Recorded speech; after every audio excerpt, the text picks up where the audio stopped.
So I'm gonna crank up the heat, and first things first, let's talk about the king of all Spanish sausages, chorizo. This stuff is great.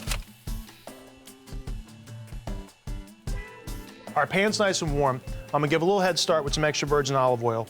All right, dump that in, and then we're gonna add the chorizo to this oil. It's gonna be really, really gorgeous. And while it's cooking away, let's talk about our chicken, which is gonna be the next thing that we're gonna cook. And we're also gonna season that with a couple of things here, right? We've got Spanish paprika, which is called pimenton, about 4 tablespoons, maybe a little bit less than a quarter cup, into our bowl here, and then also a little bit of dried oregano. And we're just gonna flavor this up a little bit. Salt, pepper. All right, then we're gonna take the chicken, and again, I got 2 legs and 2 thighs, and we're just gonna drop this straight into the mix here. So after everything's coated, just wanna kind of let it sit for a couple minutes. Doesn't have to marinate very long. Chorizo itself, it's probably one of my top 5 flavors of all time. So now we've got our chicken just kind of quickly marinated. All right, we're gonna take this, we're gonna drop it straight into the oil. You wanna put it skin side down. All right, so on the thigh right here, I'm gonna drop that right on top. I'm gonna turn the temperature down a little bit, so we're not gonna burn our spices, okay? Because it's got the spice wrap on top of that, and it can get dark pretty quickly, so you definitely wanna pay attention to it. Our chicken looks absolutely delicious. So we have our onions and garlic. That's gonna go into all this yummy chorizo fat. Look at this. So I got a can of tomatoes here. I'm gonna separate the tomatoes from the juice that's in the can right now. So I've got my whole tomatoes here. All right, we're gonna dump this stuff out. Tomatoes are gonna go in, give us a little shake, and then we're gonna put the tomatoes right on top, and then we're gonna break them up with a spoon as they start to steam and cook, okay? And again, we want this to be caramelized and cooked down as a vegetable pulp. A paella itself uses a very interesting spice, right? Paella tastes like saffron. I've got about a nice big handful. We're gonna put that right in the bottom.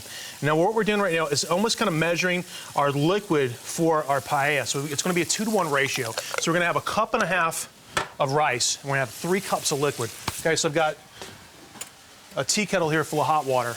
All right, now check this out. This is where the color comes from.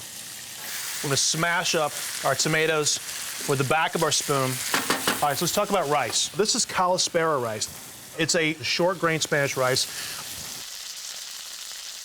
Okay, so we got about a 1.5 cups of the calaspera rice. It's gonna go right on top. All right, and just gonna let that start to, then we're gonna take a spoon and just give it a stir and make sure it's all well coated.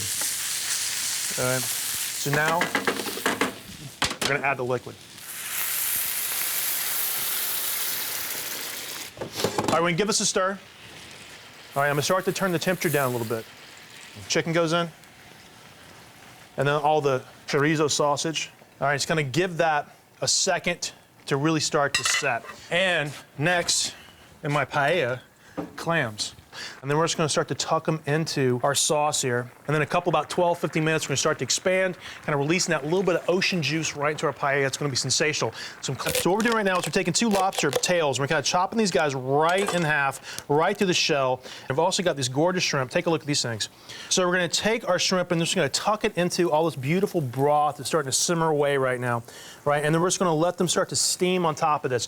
And then we're gonna do the same thing with the lobster as well. But the lobster, we're actually gonna fold cut side down so the lobster starts to steam inside the shell. All right, a couple more minutes on top of this, and these guys are going to be great. So what we're going to do is we're going to take the pan here and we're going to jack it up to high, okay? We're going to let this toast in the bottom until we can start to smell it. We can smell it. You hear that little snap, crackle, pop thing going on? It's toasting the rice in the bottom, and you're in really great shape. So we got some peas here, and I'm just going to pile these up right on top. And then we're going to take just some fresh lemon, put these right on top, just some fresh slices. And I've got some parsley leaves. Look at that, awesome paella. I got a plate here. Look at this crunchy bit on the side here. Starting to caramelize. You got some nice chicken here. Look at that, isn't it beautiful? Wow, you're absolutely gonna love this. We're gonna get that crunchy bit right on the bottom. Now this is a great meal. Enjoy this.